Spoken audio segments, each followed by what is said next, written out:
Tuhan, Tuhan Yesus stop naik haji dan berhenti karena banyak orang Indonesia yang membawa uang ke Arab. Pendeta ini berdoa di depan jemaat agar umat Islam, mobil khususnya yang berada di Indonesia, itu tidak melaksanakan ibadah haji lagi. Jadi di stop dan diberhentikan. Pertanyaannya adalah, kenapa Pak Pendeta ini mengurusi ibadahnya umat Islam, dalam hal ini ibadah haji?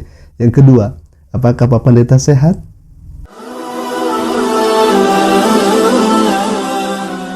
Assalamualaikum warahmatullahi wabarakatuh. Alhamdulillah, sahabat Asik Ngaji, semoga semuanya dalam sehat walafiat dan senantiasa ada dalam lindungan dari Allah Subhanahu wa taala. Amin ya Allah ya rabbal alamin. Bagi ikhwah yang baru bergabung, silakan klik saja tombol subscribe-nya dan jangan lupa aktifkan juga lonceng notifikasinya agar setiap kami upload video baru, insya Allah akan menjadi pemberitahuan untuk kita semua. Baik ya ikhwah, kami kabarkan kembali ada seorang pendeta yang mana dia meminta kepada Tuhannya, meminta kepada Yesus. Kalau kita Nabi Isa alaihissalam, dia meminta kepada Isa atau kepada Yesus agar ibadah haji itu di stop dan diberhentikan. Namun apa yang terjadi? Justru ibadah haji semakin ramai dan semakin banyak pengunjungnya. Ikhwatillah, kalau misalkan kita melihat apa yang disampaikan oleh pendeta ini, sungguh sangat mencederai kerukunan umat beragama. Karena yang pertama, kalau misalkan Anda pikirkan dengan baik dan benar, ibadah haji itu tidak merugikan diri Anda, wahai Bapak Pendeta, dan tidak merugikan pemerintah,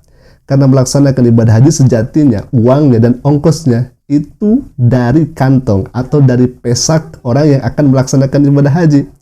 Kenapa Anda malah sewot begitu ya? Apalagi Anda sudah berdoa katanya agar di stop dan diperhentikan ibadah haji. Na'udzubillahi min dzalik ya ikhwan. Baik, kita akan putar terlebih dahulu bagaimana pernyataan pendeta ini, lalu kemudian kita akan reaksi. Silakan. Saya pernah berdoa sebelum COVID. Saya bilang gini, doa saya, Tuhan Yesus stop naik haji dan berhenti karena banyak orang Indonesia yang membawa uang ke Arab, kekayaan dibawa ke sana. Stop. Dan itu saya berdoa di tengah jemaat, akhirnya terjadi COVID itu. Ini benar, jemaat itu yang menyaksikan dan jemaat yang tahu sampai sekarang, yang jemaat yang mendengarkan itu. Baik, alhamdulillah kita sudah menyaksikan bagaimana pernyataan dari pendeta ini. Walaupun memang slogannya apa yang disampaikan oleh Pak Pendeta biasanya ajaran kasih, mengasihi dan lain sebagainya, akan tetapi rasa-rasanya kalau misalkan kita mendengarkan kesaksian murtadin lalu kemudian mendengarkan pendeta ini, rasa-rasanya memang na'udzubillah min dzalik, justru kita memandangnya sebaliknya. Akan tetapi kita sebagai kaum muslimin tetap saja mendoakan yang terbaik. Semoga Allah Subhanahu wa taala membukakan hati dan pikirannya. Baik ya ikhwah, tadi dikatakan umat Islam itu berangkat ibadah haji, hartanya atau uangnya itu dikirim kepada Arab Saudi. Pertanyaannya ikhwah, pertama, apakah jemaah haji yang berasal dari Indonesia itu meminta ongkos kepada Anda, wahai Pak Pendeta? Satu peser pun tidak, mereka tidak minta kepada Anda. Apakah jemaah haji itu meminta kepada pemerintah? Tidak. Justru dengan adanya orang-orang yang berangkat haji itu akan meringankan pemerintah. Kok bisa seperti itu? Ya silahkan cek sendiri di internet, di Google. Itu sangat jelas, luar biasa. Itu membantu pemerintah negara Republik Indonesia karena ada biaya haji itu. Silahkan klik saja di internet atau di Google. Pemerintah, jadi hati-hati dalam penggunaan, harus prudent, harus hati-hati. Silahkan mau dipakai untuk infrastruktur, saya hanya memberikan contoh loh. Silahkan dipakai untuk suku, silahkan ditaruh di bank syariah, macam-macam banyak sekali. Silahkan ditaruh di bisnis-bisnis syariah, tetapi ingat bahwa itu adalah dana umat. Entah dipakai untuk sukuk, entah infrastruktur, entah dipakai untuk di bank syariah, semuanya harus dengan kehati-hatian. Sekali lagi ini adalah dana umat, tetapi kalau ditaruh di tempat-tempat yang tadi saya sampaikan, memberikan keuntungan. Yang kedua kemudian, ibadah haji itu merupakan rukun Islam. Jadi tidak bisa ditinggalkan dan harus dicatat bahwa ibadah haji itu bagi orang yang mampu. Orang yang tidak mampu tidak usah melaksanakan. Yang selanjutnya ikhwatillah, kalau misalkan kita melihat jangankan haji, yang sifatnya wajib. Umroh saja, umroh yang sifatnya itu sunnah, itu Masya Allah luar biasa. Di tahun 2023, masuk di bulan Januari, mereka-mereka yang melaksanakan ibadah umroh begitu sangat luar biasa membeludak. Bahkan sekarang Arab Saudi memberikan peraturan baru terkait daripada orang-orang yang ingin masuk ke lantai 1 di Mekah Al-Mukarramah itu harus memakai kain ihram, atau hanya orang-orang yang tawaf saja, karena semakin banyaknya jemaah, semakin membeludaknya jemaah, sehingga tidak bisa semena-mena kalau misalkan hanya pakaian biasa saja itu masuk ke lantai 1 yang dekat Ka'bah itu. Tidak bisa seperti itu, karena saking banyaknya orang-orang yang berbondong masuk ke dalam tanah suci tersebut.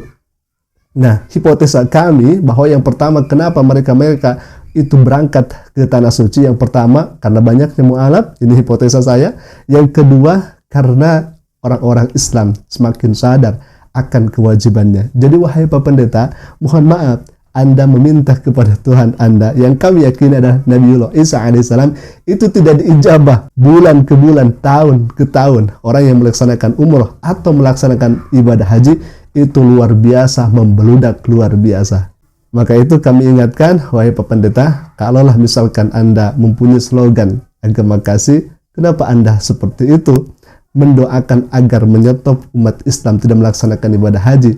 Kalau misalkan Anda mempunyai slogan ibadah kasih, harusnya Anda meminta agar Anda diberikan kelapangan hati ketika umat Islam melaksanakan ibadah haji. Karena mohon maaf, dalam Islam ketika ada yang melaksanakan ibadah, lalu kemudian ada orang yang tidak suka, itu mohon maaf saya katakan demikian, itu adalah syaitan.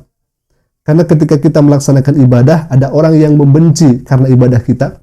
Ketika kita melaksanakan ibadah, lalu kemudian ada makhluk yang kemudian dia tidak ridho melihat kita ibadah, mohon maaf, itu adalah watak atau akhlaknya syaitan. Na'udzubillahi min dzalik. Dan orang Islam, wala tattabi'u khutuwati syaitan, jangan sekali-kali engkau mengikuti langkah-langkah syaitan. Alhamdulillah, mungkin itu saja dulu yang bisa kami sampaikan. Semoga bisa menjawab apa yang diutarakan oleh pendeta itu yang ingin mentiadakan haji. Akan tetapi Allah Subhanahu wa Ta'ala dengan kekuasaannya, dengan kegagahannya, justru bukan tiada, malah setiap tahunnya, setiap bulannya, ketika melaksanakan ibadah umrah atau ibadah haji di setiap tahunnya, itu semakin bertambah luar biasa.